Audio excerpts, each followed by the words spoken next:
Warning: the following program may contain material not be suitable for all audiences. Listener discretion is advised.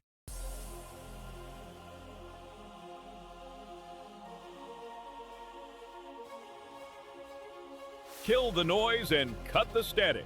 Broadcasting from high in the mountains of West Virginia, we're leaving the 9 to 5 in the rearview mirror. The engine is warm, the lights are green, and it's finally time to shift your Wednesday into overdrive.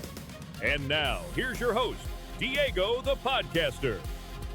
On this episode of Bonus Overdrive Wednesday, our guest is an author whose work thrives where the scorching sun meets the deep shadows, a lifelong lover of storytelling who writes fiction that beautifully blends dark imagination, suspense, and character-driven narratives that often explore the shadowy edges of human nature. From his home base in Apache Junction, he continues developing stories that range from supernatural horror to gritty desert noir, frequently drawing inspiration from the harsh landscapes and unique communities of Arizona. All this plus more. Please welcome our new friend and first-time guest, author Brian Wayne Hand. Brian, my friend, welcome to Bonus Overdrive Wednesday. Dude, it's so good to meet you, Diego. Thank you.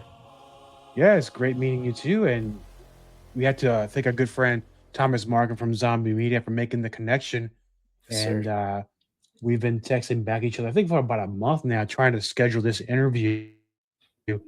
And here we are, my friend. A lot to talk about here, a lot to unpack. And I always like to start things first of how things got started, but I'm gonna do it just a little bit different. Um, 2013 was when you had your first novel, correct? Man, that's Around that correct. Yes, time? sir. Yeah, right around then. Yeah, it's about 13 years ago. Correct. Yeah, man.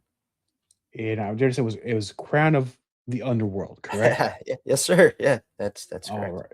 And that's what kicked off your journey as an independent author. If let's go back in our time machine, get in our DeLorean. Let's revisit this because it's definitely very challenging writing a book. I did one and I felt like it sucked the life out of me. Not mostly because of it is very challenging to write one, but for me it was more of the you send it to the publisher, he does these things, it's out there for the public to read. That gave me more anxiety than actually writing the book itself. So drawing on that, what influenced you to write Crown of the Underworld and when did you finally decide that that was the right time to write a book? Yeah, I'd written several novels before then, short stories. And I landed on Crown of the Underworld was just came out of it was a contest from years before to write a screenplay for like an Indiana Jones romancing the stone kind of movie.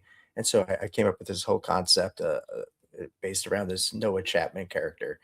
And so I'd written, I wrote the middle book, then I wrote a sequel, and then I wrote a prequel and decided to release the prequel, which was Crown of the Underworld in 2013. And it was an exciting time. Um, I hooked up with a publishing company that offered us the opportunity to release a book if we could get 100 pre-orders. So we had to get 100 pre-sales, guaranteed, and then they'd release that book. And man, thankfully I had a really strong family. My dad was really, really involved in it. And you'd think 100 pre-orders would be easy. Trying to get somebody to buy something and you don't have a physical copy to give it to them and they don't know who you are. I mean, we went through the whole family, the aunts and uncles and the cousins and the friends, and everybody was buying up, copies to get it released. But it took us about 9 months, I want to say, Diego. It took about 9 months to get it. And we got it. It was a huge deal, huge celebration. And then nothing happened, and to put all that effort in. And it was so funny because back then we had the physical copy and everybody wanted like a Kindle. Everybody wanted an electric copy. And I didn't know how to do that. Um, all I knew was I had this publishing company that was willing to release this book and we got it released and it was a fun time. And now 13 years later, I took that big break. I was still writing. I was writing a lot, but man, I was really kind of defeated and if went through all of that process. And now 13 years later, I'm back with all these new stories and a whole new way to get it out there. And that is what's exciting to me is to be able to share all this stuff, and people could get it much easier now than they could 13 years ago. And that's true. And I'm going to ask this question, but I'm not trying to get too personal. Yeah. It's not that kind of show. But it could be. It could be. No, with that, that's a long time to take a break in between writing books or Mhm. novels. Being a creative person that you are, what kind of outlets were you using to release that? Were you playing music? Were you drawing? Were you painting? What was going on at that time? So during that time, I was still writing, but I couldn't focus. I couldn't finish anything. So it was a bunch of half-written stories and stuff. And back then, man, I was drinking a lot. So that took up a lot of my time, was focused on drinking. And I'm coming up on 9 years this month of sobriety. So I yeah, I Awesome. took a lot of that time to get to get up the courage, I would say, to release something else. And that was basically what it was. It was like when the time aligned um, for me to finally. I remember my cousin and my girlfriend both about the same time a couple months ago said, "You should just release something on Kindle." And I never thought about that. I was like, no, I want to release it as a book. I didn't understand the whole Kindle concept. I mean, I knew what it was, but I didn't think of it. And it's funny, I started thinking it along the terms of musicians releasing almost like a cassette tape back in the day out of the trunk of their car. It Right. was they just wanted to get their stuff out there. They just wanted to, for people to hear their music. And so that's how I started thinking about it. And I was like, that's all I want, you know. I just want people to read something I wrote and something that's personal to me and affect them, or they love the character or they hate a character, whatever it is. So that's kind of what it took me that 13 years to get to here. Um, just because now that opportunity's available now. I feel like it wasn't back then. Well, that's thank goodness for technology. It can either work with you or work against you. And I think that there's highs and lows because a lot of people, like I said, they want to sell those physical copies. Yeah, They also want to get a Kindle. But I'm one of those, and I might be a rare bird. I don't know. But when I meet an author and I buy a physical copy from them, I don't buy them from stores for some reason. I like to buy them right. when and I like to meet the author, have a conversation. Sure. But then I'll come back home and I'll buy the Kindle version as well because I don't want my book being ruined. Right. I don't know where I was going with that, but what I'm saying is, Well, that's what's funny is yeah, now that I'm able to do this on Kindle and I'm able to release, I'm releasing, trying to do a short story once a month just to get some stuff out there, just to build up some momentum. Um, and now everybody's coming to me and they want the physical copy. They want it, So it's like what was old is new again. Um, and so that's where zombie media kind of lined up at that point. Was at the same time I was releasing this a town called Sundown on Kindle. I met Tom and sent him a couple of short stories, and we were able to put that together. And then I got a copy of it, and people started ordering copies, through Zombie. And to have that physical copy in my hand again, I'm just like, man, I love it. I love having that physical copy uh, to hold, to sign, to be inspired to do another one. So I get it. I get it. yeah, nothing beats you get that package in the front Right. door. You open the and it's like this is my hard work That come to was life. Yeah. But now I got to go out there and meet the readers, the fans. And you brought the a town called Sundown.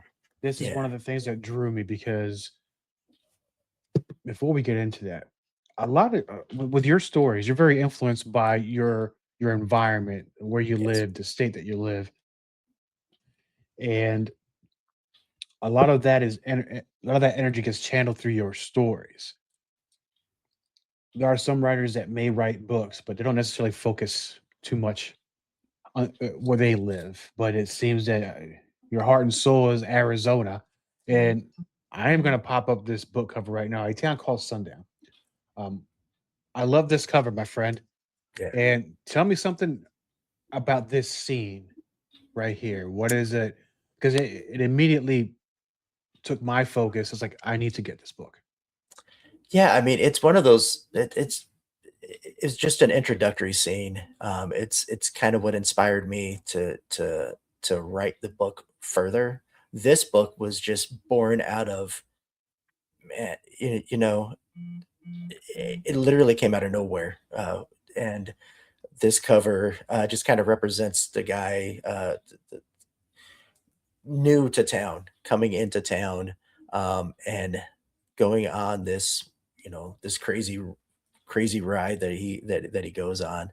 Um, it's going to turn into a series, uh, and I'm really proud of being able to combine a western.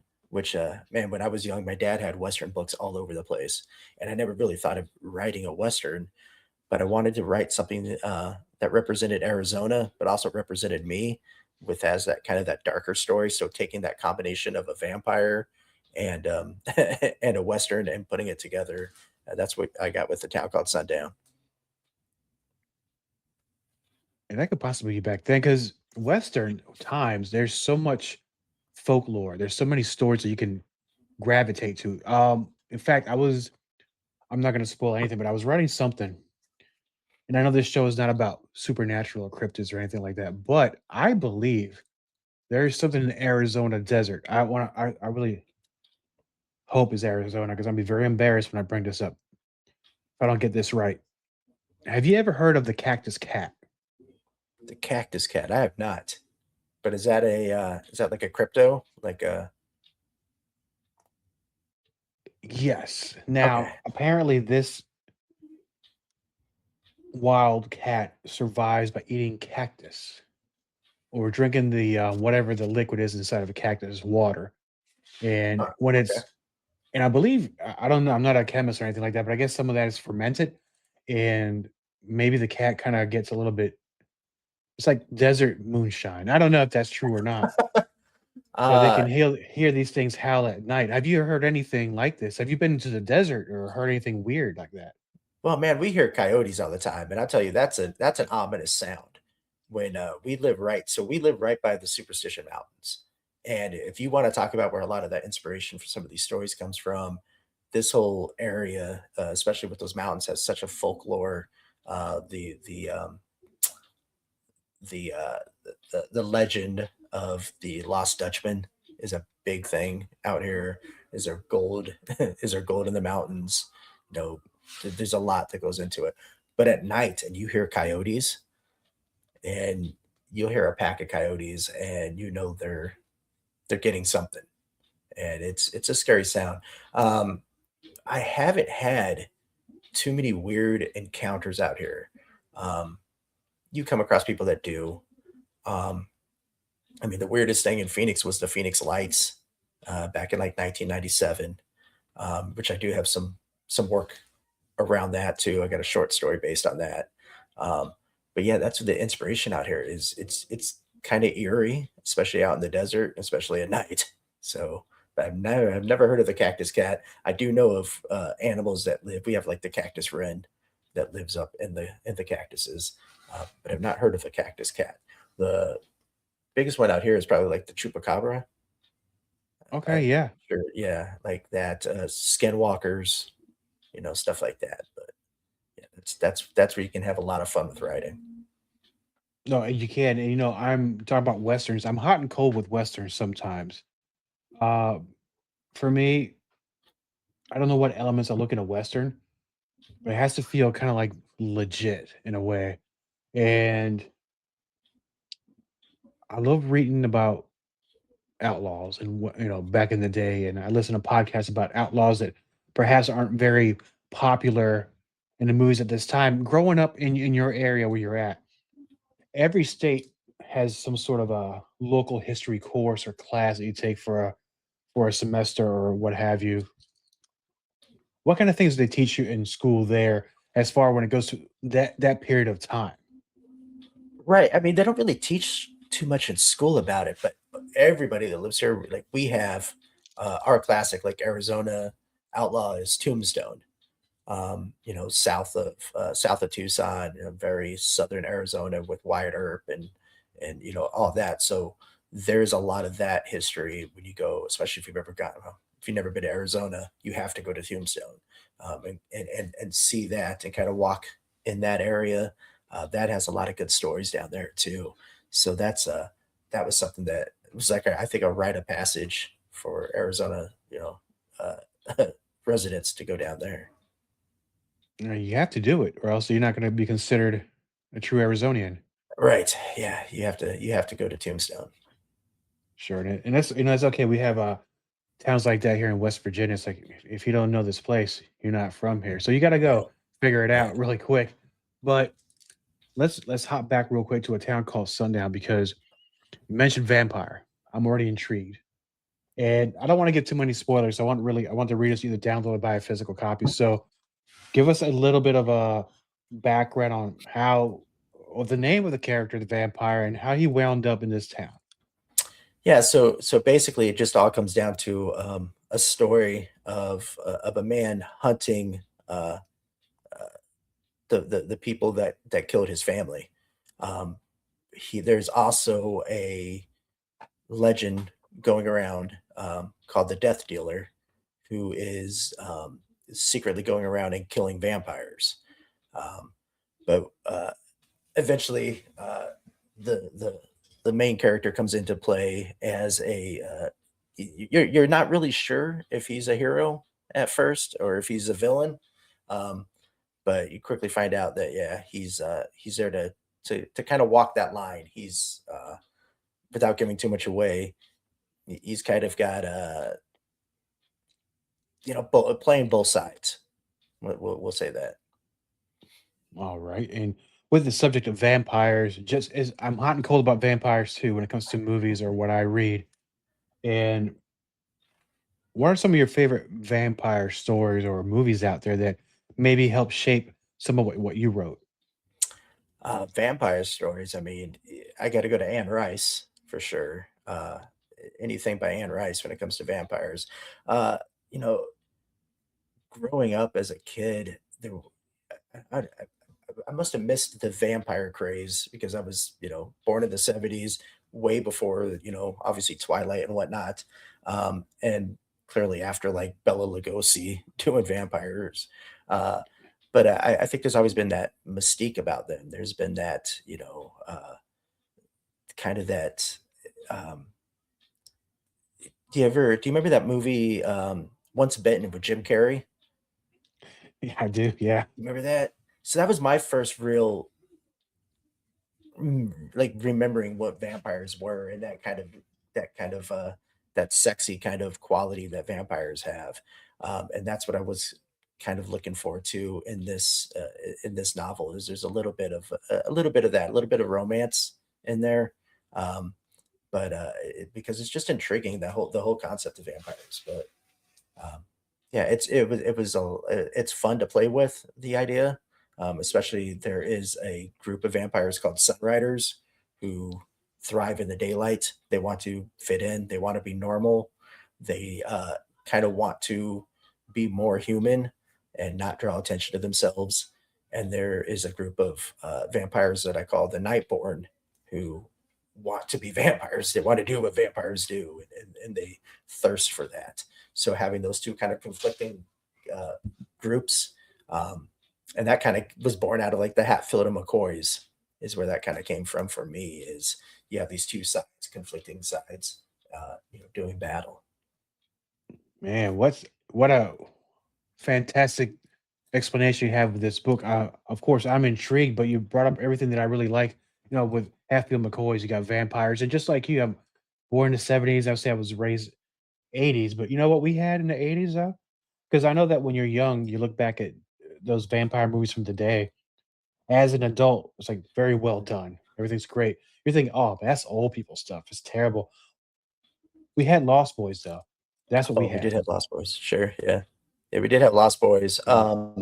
And I was thinking there was something else that just popped in my head too, but I just forgot about it. But yeah, I do remember Lost Boys at that time frame as well. Yeah, and then later in the '90s, there were some pretty good, I was called B movies about vampires, but one that might have been in the early 2000s. I don't know if you've seen this. I know it came from a graphic novel, but probably one of the better ones I've seen, and I haven't seen anything since then that got my attention. 30 Days of Night.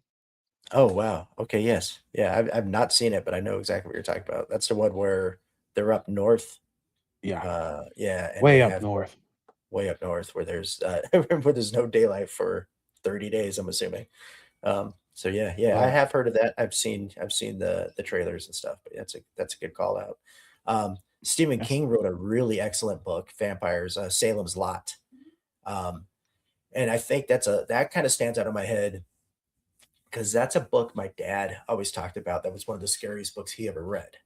Um, and that kind of played a lot of inspiration as far as my writing style goes, like really, I mean, my dream, my goal would be to like be the Arizona version of Stephen King. That's what I'm wanting to do. That's what I would love to be able to do. That's why I incorporate a lot of Arizona. Um, and maybe a lot of that is because I want to write that scary book that my dad would go, that's the scariest book I ever read. Forget that Stephen King Salem's Lot book. So oh no, that's that that'd be awesome. maybe I'm always chasing after that. Maybe that's my inevitable goal. Look, that's your motivation. Go for it. Because like King, I know he puts up with movies and books, everything's based out of there in Maine. And Yes, yeah. So and I think it does a good service to the local people in the state as well because it's like an open invitation for you to learn more about that state and its culture. So it's kind of cool to have somebody in New York City reading your books, learning about Arizona that way too. So right. that's a plus as well. And so continuing on with another book, talk about a recent release, and we're talking about zombie and a collection of stories. So I'm going to bring this one up, Where It Gets In. Yeah, where it gets in.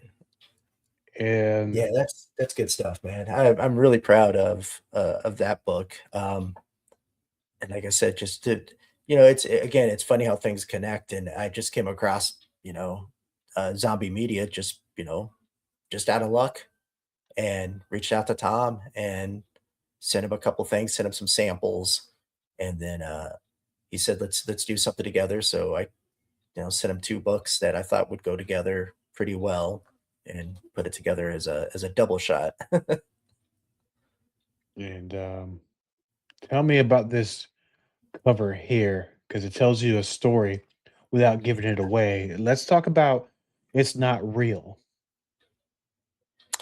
Yeah, so that section is coming from the short story Mites, which takes place inside of an apartment complex in Arizona, um, and there's these bugs, um, that are the guy can hear in the walls, he can hear in the apartment, um, and they start taking away his memories. They start stealing his thoughts. They start taking away. He can't remember names of like words for certain objects, and he's having to write down. He's having to write a lot of notes.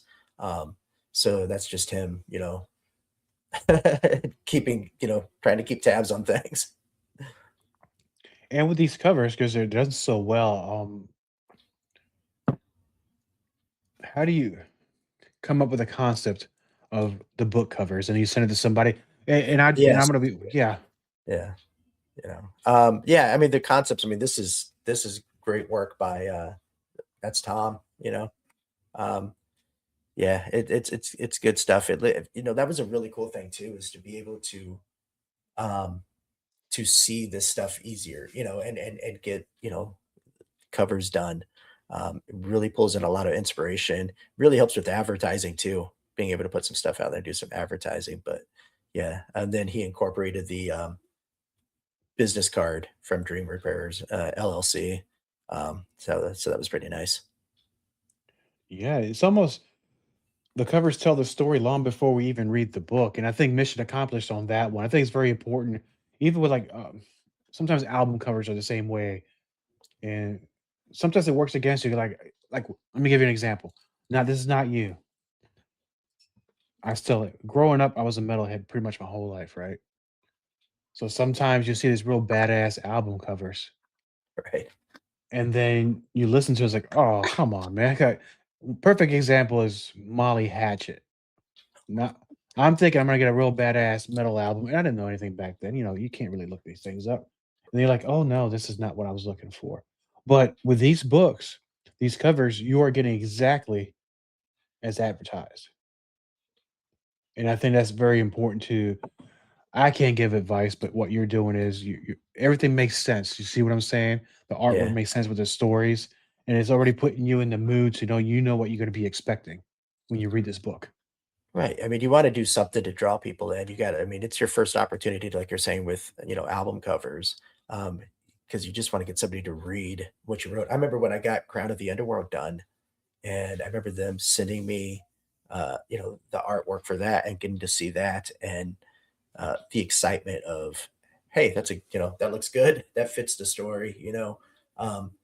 But, and as much as the covers do for you, I think, the inside of that book is way more important to me, those words, telling those stories, that's, uh that's the ultimate goal is to get somebody to open up that book. Yes, and I'm gonna say this for those who love Molly Hatchet. I'm not saying they're a terrible band. I'm saying that's not what I was looking for. Anybody who wishes to send me any mail or any indifferent thoughts, please send them to Zombie Media. He handles all my hate mail. Yeah. And You no, don't you that's don't not hear too true. many you don't hear too many, Molly Hatchet, references. No, not at all. I was pretty proud of that one actually. But thank you. I spent No. I spent, 10 years working at Sam Goody, the music store. Oh So yeah, I we used to have yeah, I one of did that those. for yeah, did that for 10 years, so that's where my, knowledge of Molly Hatchet comes from. Yeah. I tell you, Sam Goody had it had pretty much everything you can imagine there. Good Yeah. times.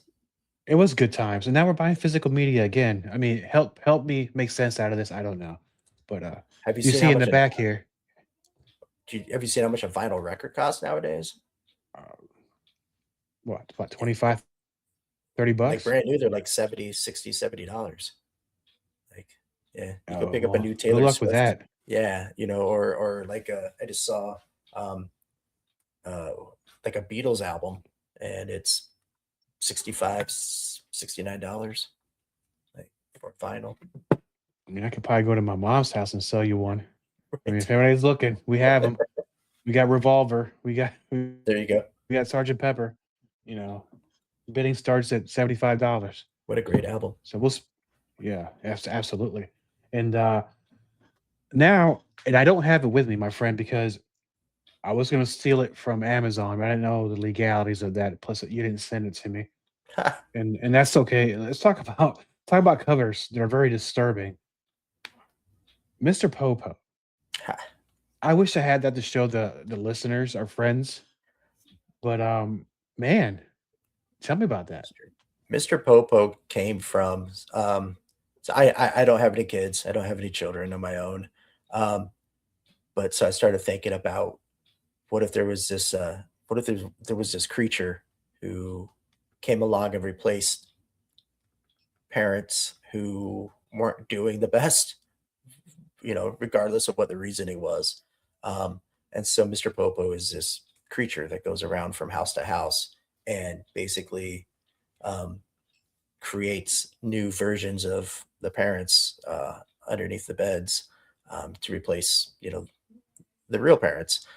And most of the kids are kind of accepting of it, which is, I think, the darker, creepier part of the story is the kid in the story doesn't fear it. He's not afraid of it. He knows what it's doing, and he thinks it's doing it for the right, for the best reasons. Um, and so I remember when right after I wrote that, I sent it to uh, my I sent it to my girlfriend's daughter-in-law because she's got two young kids and had her read it, and that was that was before I even released it. And that was my reason for releasing it was that she read it, and I was like, all right, I'm gonna get that out there and release it to everybody. So, um, yeah, it's a creepy concept, but it's a fun concept. And I think in certain areas of my town, I think Mr. Popo should be visiting to replace Yeah, some of these parents I've seen yeah, here. But that's a different right. side conversation. But that's perfect. I think that everyone's lifetime, you probably run across some kids, especially, I mean, if you were in school that perhaps, man, I wish this kid's parents were a lot better. So maybe we can conjure up Mr. Popo somehow to, you know, To replace those parents, yeah. just jostle them around a little bit. If you don't do what I tell you, I'll just replace you somehow. Yeah, he would enjoy that. Oh no, I would enjoy seeing him do it, my friend. Fair enough. But That's fair. and this, let me get. Sometimes I'm a Weisenheimer. Sometimes I'm gonna get back on track here. Now, on the pre-interview we had earlier before we started, you were telling me that you have a something new you're gonna be releasing here in the next few weeks.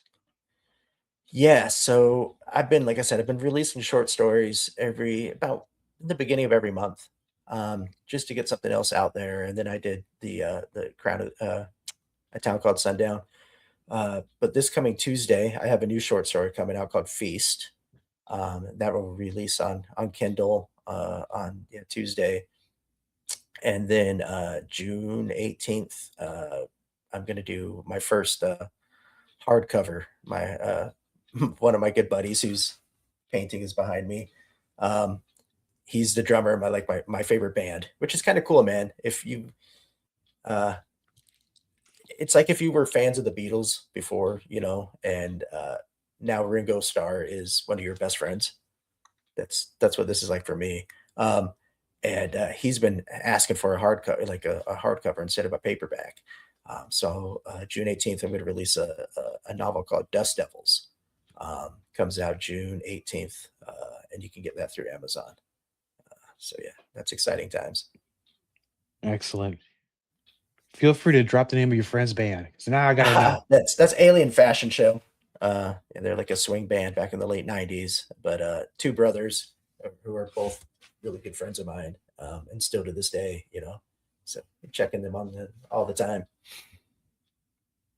Yeah, I mean, I'll give it a spin. You already Yeah, said it's cool aliens. I'm stuff. already on the hook already as it began. And Alien Fashion Show. so Yeah. earlier I mentioned, probably during the interview or before we started recording, I've never been to Arizona. I think the closest I've been there is Colorado.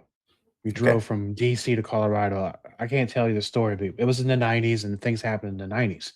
So, being that I've never been there, let's say there's something going on. I say, hey, Brian, I'm going to go hang out in Arizona.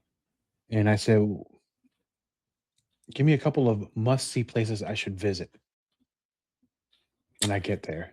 Sure. Well, definitely, like we discussed, Tombstone would definitely be a spot I think everybody should go see. But of course, then you got the Grand Canyon.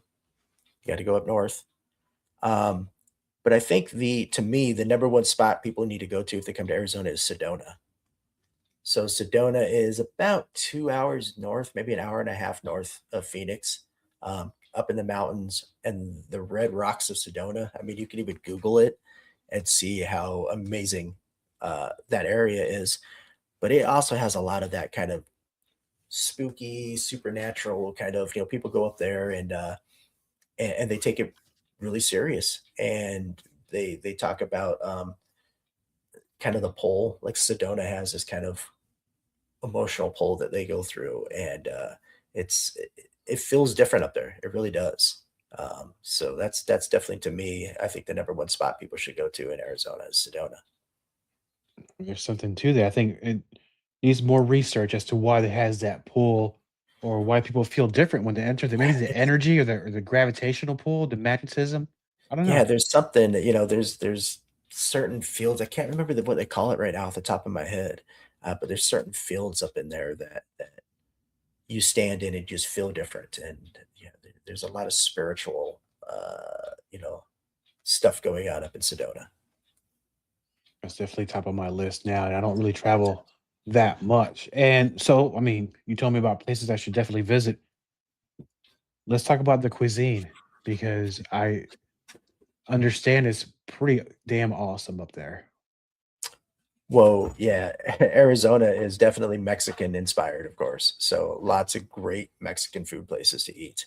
Uh, but I mean, me, I'm a steak and potatoes guy. So, you anywhere or anything with barbecue of anything like that. So, but there's definitely a lot of good Mexican food restaurants in Arizona, especially in Phoenix, especially in Tucson.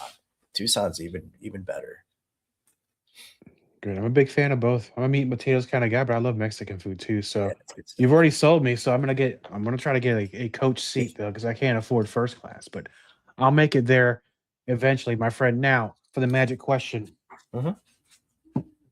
for our friends and listeners of Bonus Overdrive Wednesday, they want to learn more about you, your books, and where are you going to be for the rest of 2026? Where can they go find out?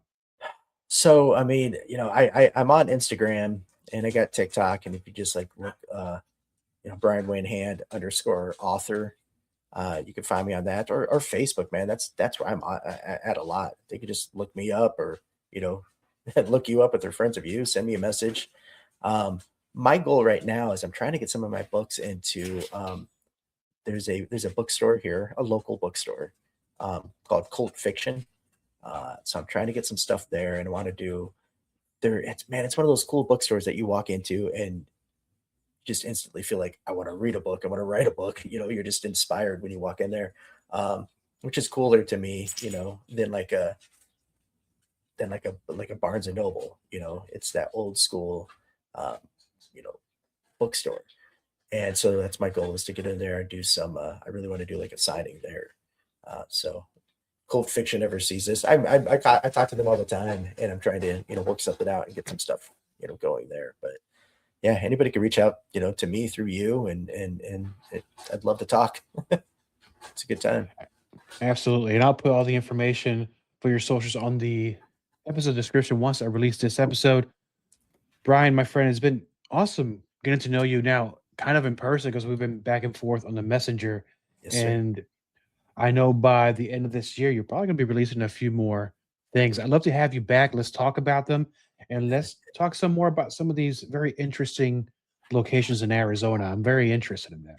Dude, come out to Arizona. We can do a live broadcast from one of these creepy places too.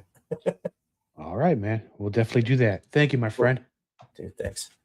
All content on this broadcast is a property of Diego the Podcaster and is served directly from our servers with no modification, redirects, or rehosting. All celebrity impersonators are paid performers. The impersonated celebrities do not endorse or promote any views or opinions expressed by our guests, Diego the Podcaster, or Bonus Overdrive Wednesday. The information shared on Bonus Overdrive Wednesday is provided on an as-is basis, with no guarantees of completeness, accuracy, usefulness, or timeliness.